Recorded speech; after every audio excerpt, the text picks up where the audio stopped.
और इस वक्त की एक और बड़ी खबर, फिल्म पीएम नरेंद्र मोदी पर इलेक्शन कमीशन की राय के मुतालिक इलेक्शन कमीशन ने कहा कि 19 मई तक फिल्म रिलीज नहीं होनी चाहिए।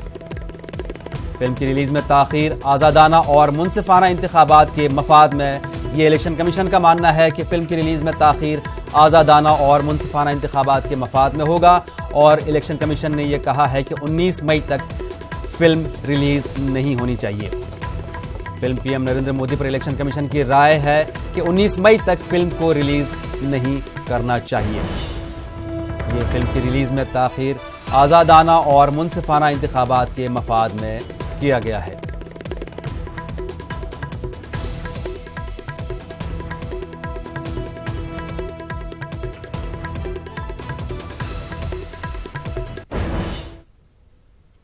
आगे बढ़ते हैं। सीजीआई जिनसी हिरासाने मामले में जांच किससे हो और कैसे कराई जाए, इस ताल्लुक से अदालत 2 बजे फैसला सुना सकती है।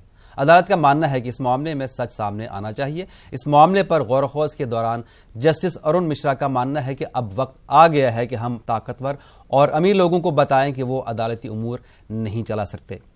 इंदिरा जयसिंह ने इस मामले पर अपना मौक़िफ़ रखते हुए कहा कि हुकूमत को इस पूरी बहस से बाहर रखें।